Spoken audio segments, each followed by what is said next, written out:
자, 할머니 등에 엎혀서 수액실 가는 저 아기. 자, 뒤쪽 간호조무사 아기 뒷목적을 꼼지락하더니 뭔가를 위로 휙. 아, 지금 뭐 하는 거죠? 자, 그녀의 손에 들렸던 건 다름 아닌 1돈짜리 금목걸이. 자, 그리고는 유유히 빠져나옵니다. 자, 이거를 돌려주지 않았으니까 저희가 이걸 지금 전해드린 걸 텐데 설명하면서도 믿기지가 않습니다. 네, 충격적인데요. 제보자는 지난달 19일 25개월 아기가 고열이 나서 인근에 있는 한 의원에 들렸습니다. 수액을 맞아야 된다고 해서 수액실에서 수액을 맞고 퇴원을 했는데 아기 목에 걸려 있었던 1돈짜리 금목걸이가 사라져 있었다고 해요. 제보자가 해당 의원의 CCTV 시청을 요청해서 확인을 했더니 수액을 맞으러 갈 때 보신 것처럼 간호조무사가 10여 초 만에 아이의 목걸이를 이렇게 빼서 가져가는 장면이 담겨 있었습니다. 와우. 이 조무사는 심지어 금목걸이를 빼면서 아이에게 상처를 입히기도 했는데요. 와우. 당시 해당 간호조무사는 휴무라서 병원에 없었고요. 제보자는 경찰에 신고하고 집에 돌아왔고 조무사는 처음 경찰 조사에서는 그런 일이 없었다고 발뺌을 했습니다. 하지만 이후에 목걸이 가져간 게 맞다고 다시 돌려줬다고 하고요. 잃어버렸던 목걸이는 아기가 첫 돌 때 아기의 외할머니에게서 받은 선물이었다고 합니다. 아무리 요즘 금값이 천정부지라고 해도 아기 목에 걸린 걸 갖다가 그렇죠. 가져가는 모습 보면 상당히 상습적 잘 가져가는 느낌이 들어요. 맞아요. 쭉 가져가 버리거든요. 오. 자, 일단 CCTV를 좀 보여달라고 하니까 병원에서는 안 보여준다, 못 보여준다. 경찰에 신고해야 보여줄 수 있다라고 해서 경찰에 신고했고 본 결과가 저 결과입니다. 보니까 가져가는 모습이 포착이 됐고요. 그러니까 갑자기 또 이렇게 얘기합니다. 그럴 사람이 아닌데 2년간 잘 근무했고 평판 좋은 사람인데 이런 거 처음 봤다고 병원에서 얘기를 했다고 합니다. 그렇지만 영상이 지금 있기 때문에 당연히 지금 문제된 상황인데 나중에 이 제보자가 맘카페에서 확인해 보니까 다른 피해자들도 이 병원에 갔다가 목걸이가 분실된 상황이 생겼다고 합니다. 허허. 피해자가 여러 명 있었고요. 제가 말씀드린 대로 자주 이런 것들을 했었던 것 맞아. 같아요. 자, 문제가 되는 상황인데 23일 날, 지난달 23일 날 절도죄로 경찰 조사를 지금 받은 상황인데 합의 좀 해달라고 요청을 했다고 하는데 합의할 생각 없다라고 얘기한 상황입니다. 이야. 남편들끼리 친하게 된 인연으로 아내와 아이들까지 자주 왕래하며 가깝게 지냈다는 새 부부. 그러던 어느 날 두 집에서 아이들의 돌반지가 없어지는 일이 연이어서 발생하게 됩니다. 범인은 뜻밖에도 가까운 곳에 있었고 그 집안에서는 충격적인 물건들이 쏟아져 나왔다고 하는데요. 놀라운 범인의 정체와 그 비밀은 무엇인지 지금부터 알아봅니다. 자, 최근 그 KBS 예능이죠. 무엇이든 물어보살에서도 소개가 됐던 그 사건인데, 자, 남편끼리 친하면 부부 동반 모임 하면서 아내들끼리 친해지고 또 아이들이 생기면 아이들도 이렇게 친해지는 경우가 많은데 저희한테 제보를 주신 부부도 딱 그랬습니다. 일단 제보자 부부 중에 남편이 이제 초등학교 때부터 친했던 친구가 있답니다. 그런데 그 친구가 이 직장 동료인 또 다른 사람을 소개시켜서 이 남자들끼리 3명이 원래 친해졌다라고 하는데 그 3명이 또 비슷한 시기에 여성분들을 만나게 되고 결혼도 하게 되면서 그 아내들까지도 같이 친해졌습니다.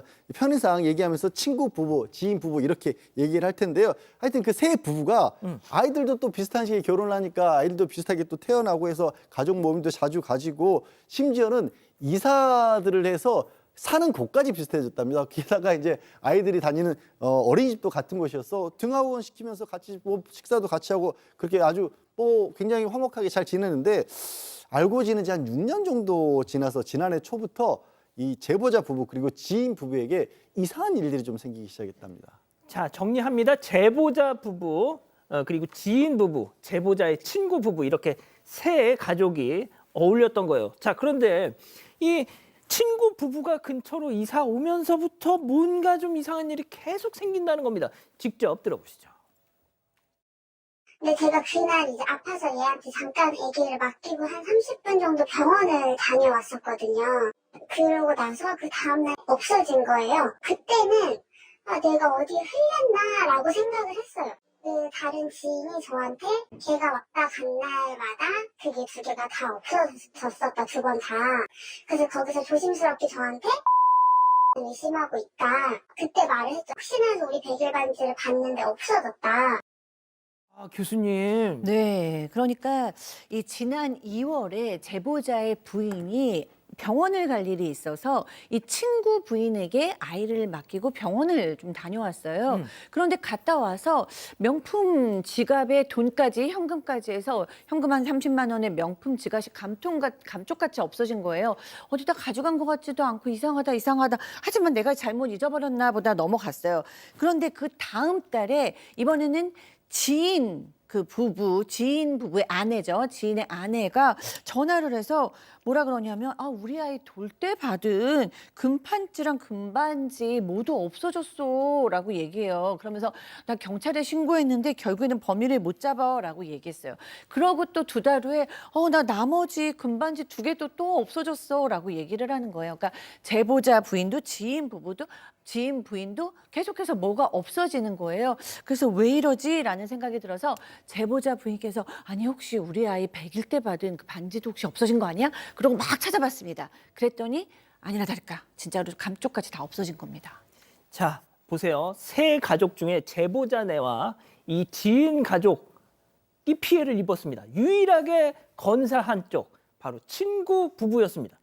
뭔가 이상합니다. 네, 그렇죠. 이 지인 부부 쪽에서 경찰이 CCTV도 확인을 해봤지만 외부인이 침입한 흔적은 없다고 했고 그렇다면 우리 집에 드나드는 사람의 소행일 가능성이 높다. 그런데 곰곰이 생각해 보니까 그 친구 부부 아내가 우리 집에 올 때마다 2번이나 금반지, 금팔찌가 없어졌다 이런 얘기를 했습니다. 이게 제보자도 사실 나도 최근에 집에서 지갑을 잃어버렸고 너 얘기를 듣고 우리 아이 100일 반지를 찾아봤더니 언제 없어졌는지 없더라 이런 이야기를 나눴습니다. 이렇게 친구 부부 아내를 의심하게 됐지만 심증만 있는 상황이었는데요. 그런데 마침 6월에 제보자 아이의 돌잔치가 있어서 그때도 없어지는지 한번 지켜보자 하면서 이 100일 반지를 놔뒀던 곳에 똑같이 돌반지 등을 놔두고 카메라를 설치했다고 합니다. 어떻게 보면 함정을 판 겁니다. 그렇죠. 자, 과연 이번에도 이 돌반지 건사했을 거예요? 아니면 없어졌을까요? 자, 돌잔치 무사히 끝내고 이 두 엄마하고 같이 왔습니다. 와서 실제로는 나중에 서랍장을 확인해 보니까 아니나 다를까 돌반지는 없었습니다. 아이고야. 그렇지만 카메라 설치기 그렇죠, 그렇죠. 때문에 누군지 알 수 있겠죠. 그 부부 친구의 아내분이 그 아내가 계속적으로 왔다 갔다 하는 모습도 있었고요. 저런 식으로 지금 안방에 드나들면서 돌반지를 훔치는 모습이 포착이 됐습니다. 돌반지 훔 장면이 그대로 찍힌 상황이죠. 이야. 너무나 뛰어나오고 이야. 너무나 충격을 받은 제보자가 남편한테 이 사실을 알렸고요. 남편은 또 친구한테 전화를 했죠. 그러니까 친구가 그렇게 전화를 하니까 다음에 얘기하자면서 또 대응을 피했다고 합니다. 결국은 뭐 자꾸 대응을 피하니까 방법 없이 이 촬영된 영상을 근거로 친구의 그 아내를 절도죄로 경찰에 신고했고요. 문제는 다음 날 이 친구 아내 2아이를 두고 가출했다고 합니다. 경찰에 신고를 하니까 방금 했던 그 여성이 가출했어. 자, 이 제보자는 친구의 와이프잖아요. 재수 씨 아닙니까? 그냥 돌려주고 사과하면 신고 안 하려고 했어. 자, 그런데 이 친구의 반응도 이상하고 이 그 아내라는 사람은 아예 그냥 가출까지 해버리고 신고하실 수밖에 없었죠. 자, 그런데 사건은 이게 끝이 아니었습니다. 체크포인트 짚어보죠. 자, 판도라의 가방. 자, 꽁꽁 감춰둔 비밀이 쏟아져 나왔다는 건데요. 직접 들어보시죠. 저희가 가기 전에 남편이 먼저 찾은 게 있었는데 그게 그 가방에서 외할머니 지갑이랑 그리고 첫째 아들 유치원 어머니들 지갑 3개 정도 나오고 그리고 다른 남자랑 불륜하는 사진 그리고 이제 다른 사람들의 지갑이 한 2개 정도 더 나왔어요. 그 엄마 그 얘기를 하시더라고요. 자기 그 시할머니 팔순잔치를 하시는데 이제 자식들이 용돈을 모아서 줬던 그 돈을 훔치는 걸 봤대요. 자기 아들이 그걸 알면 이혼을 할까봐 자기 아들한테 말을 안 했다는 거예요. 도둑질의 외도까지. 네, 그러니까요. 이 여자는 그냥 뭐 좀도둑이기도 했고 뭐 외도도 저지르기도 했습니다. 그러니까 제보자에 따르면 남편의 친구가 어느 날 이제 전화가 왔어요.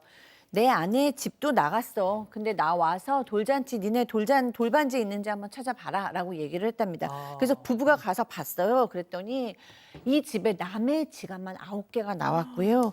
그리고 상간남과 찍은 즉석 사진도 나왔대요. 아이고야, 그러니까 그 아이고, 아이고, 아내가 그 남편이 얼마나 충격을 받았겠어요.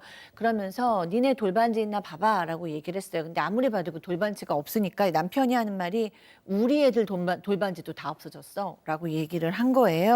그런데 이제 남편이 너무 이제 제정신이 아닌 충격을 받은 상태라서 더 이상 얘기하기도 어려웠다고 합니다. 그런데 그 자리에 그 남편 친구의 부모님, 그러니까 이 도벽에 있었던 여성의 시부모님이 와 있었어요. 그러면서 시어머니께서 뭐라고 하시냐면 우리 며느리 사실은 시할머니 팔순 때도 가족들이 모은 용돈을 훔치는 걸 내가 봤다. 아이고. 우리가 가족 행사 때마다 지갑이 없어진 날도 있고 축의금 봉투가 없어지는 날도 있고 여러 일들이 많았었단다라고 얘기하셨다고 합니다. 좀 무섭다. 그렇죠. 도덕질을 참 많이 하는 뭐 그런 스타일로 보이는데 심지어는 이 여성이 주변 지인들의 개인 정보를 또 담보로 사채도 썼다고 합니다. 사채까지. 그래서 연락도 많이 오는 경우도 있었다고 하고 아이고. 다만 개인사가 좀 있었기 때문에 좀 이해를 해주자 이렇게 했는데 가정사 이런 게 있어서 이제 이해를 해줬는데 배신감이 일단 제일 크다라고 당연하죠. 하고요. 가장 이제 문제가 돌반지 같은 걸 가져갔잖아요.